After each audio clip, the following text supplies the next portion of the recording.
So as I was saying, like, you got three bodies to the human being, and one body is the physical body, the second body is the spiritual, the spirit, and everybody's spirit is represented by light. If you're a Gentile, and then your spirit, and despite race, whether you're black, white, brown, Asian, whatever, your spirit is light. It ties directly into. I mean, it's light energy, man. But then you have the metaphysical body that comes after that, or probably which is the soul itself, and for black and white people, they are polar opposites in regard to this, in regard to what they represent in terms of like the metaphysical, like as far as like female or masculine energies go. Black people have a really strong connection to the black sun on a physical level, hence the really dark skin tones. Um, and simultaneously that dark skin, ties into dark matter, and then dark matter, the black sun, and this acts as a light receptor, or I mean a receptor for light energy, spiritual energy, or you know so on a metaphysical level, black people shine the brightest, and they have the strongest connection to light.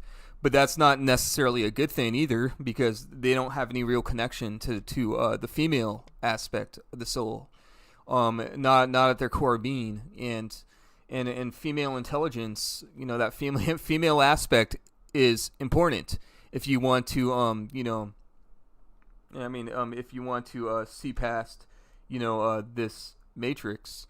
And just as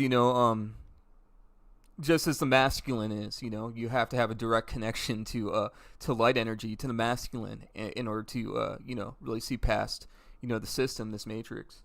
But then you have white people, and white people on a metaphysical level, they're completely opposite to blacks. They represent they tie directly into the black sun, into the black hole, or the wormhole.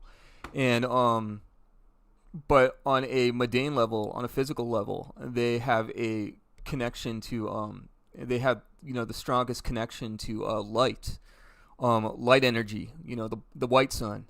And to the ancient Norse, the black sun was called I think Rainbow Bridge, because black holes, or on the other side of a black hole is a white hole.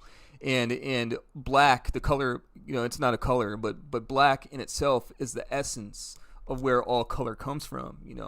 So so this is the reason why the white soul is, ties into the black sun on a metaphysical level, but simultaneously this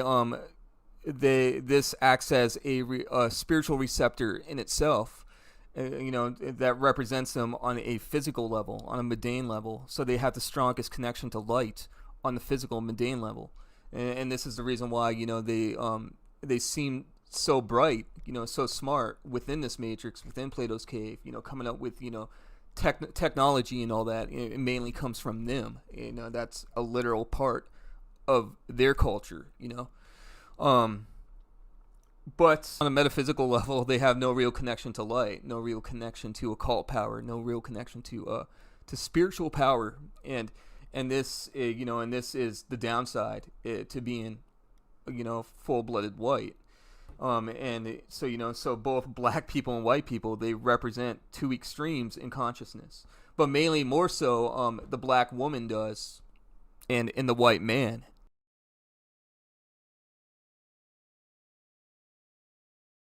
But for white men, it's a little different, since they're males, and they have that tiny bit of light, that tiny bit of yang, represented at their core level, along with that, that heavy black sun energy.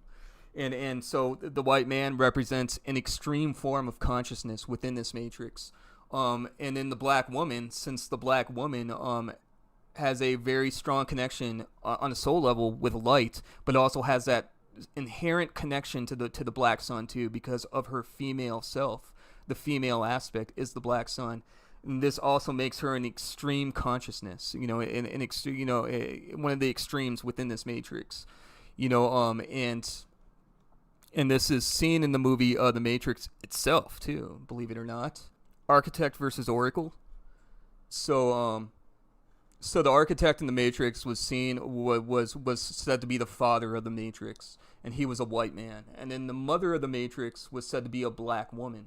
So again, they put this symbolism out there as a means to represent the two extremes in consciousness, or specifically, or the two Masonic races too, which are white people and black people. Another interesting thing about the movie The Matrix too is the one who is said to be Neo. Well, Neo is an admixture. Well, at least the actor Keanu Reeves is an admixture between Asian and white. So I thought that was fairly interesting.